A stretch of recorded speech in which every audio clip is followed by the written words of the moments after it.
Okay, so guys, if you want to change your oil, you are in luck today. I'm going to change the oil on my Odyssey 2003. And these are the things you need. You need this type of pliers to actually take out the oil filter. I recommend these ones if you are doing it for the first time, because this is the only way I find like you can get a good grip. There are other ones which I will show you later on if I have them, but they don't work. They're like the normal oil filter things. You can use them later on, like when you do it yourself later on, because you didn't over tighten your filter. I see that like the factory places and the dealership actually always over tightens it. And then you need this plug. The original ones are I think like 14 mm. Original one is like 17 mm. I'm going to use the 14 mm one because I changed my drain plug to a magnetic one from eBay. I bought one magnetic one. I don't know whether it's good or not. They're like mixed reviews. Like some people say it's like magnetic catches more sludge, some say that it's like harms your engine or whatever.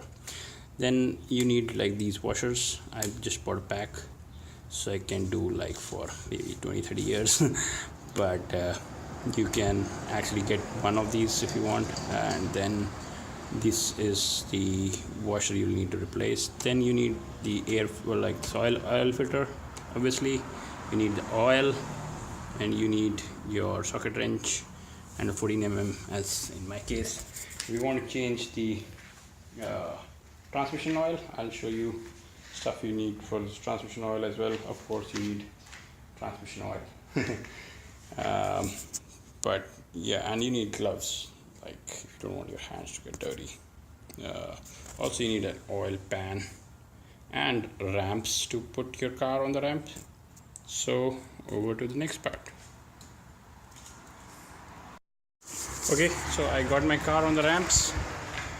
I loosened this oil plug at the top, engine oil plug. As you see, like it says 5W20, so I'm using a 5W20 oil that I showed in the previous video. Then I went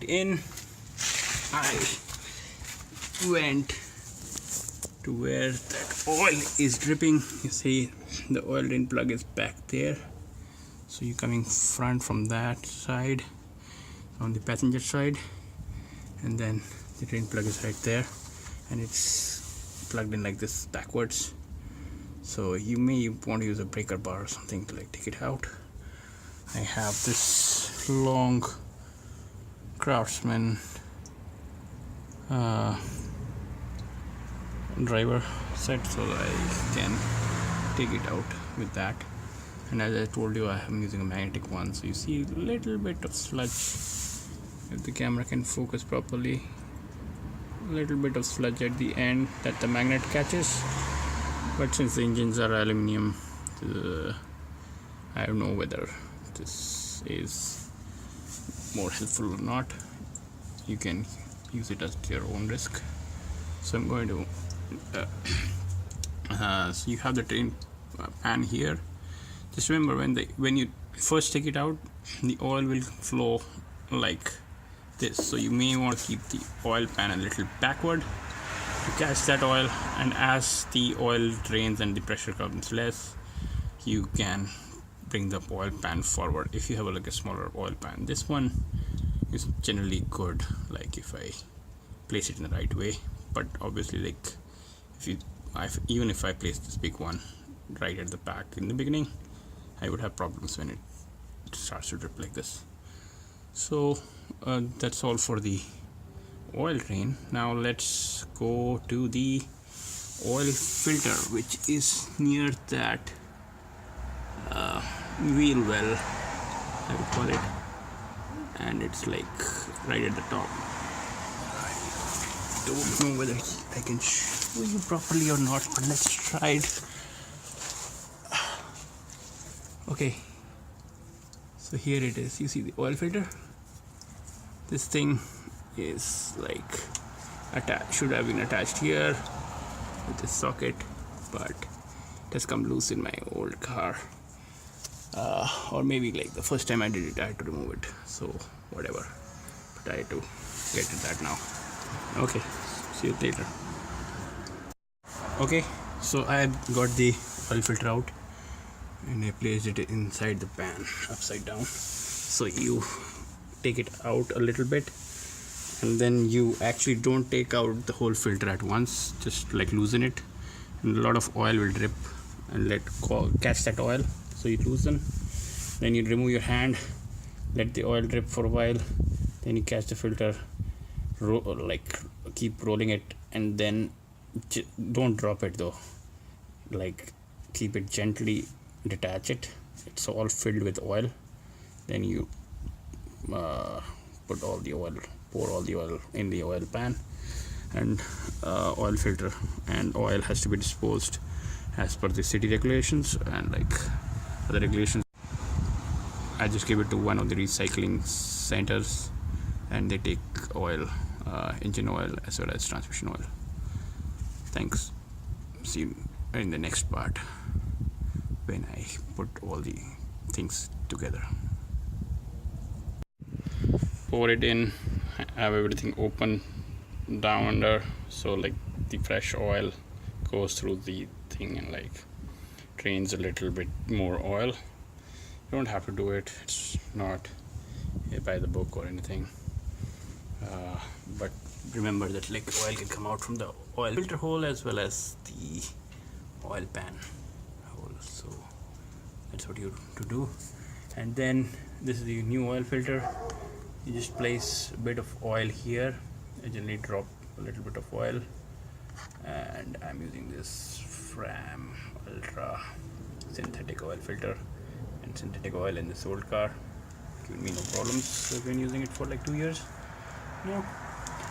So this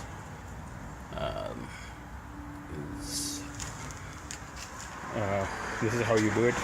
You can actually fill this with oil, and most people recommend it, so I generally fill it with a little bit of oil and then plug it in. The reason being that when the car starts, the oil will flow into the filter.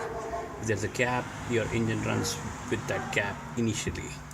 So people who are like really pragmatic about it do that. I just fill half of it with oil because it's like very difficult to not spill the oil if it's completely filled. Okay, so I'll do that, and then plug in the like put everything back again, the bottom, and then fill new oil from here using a funnel, and then check from the dipstick how much oil you've put in.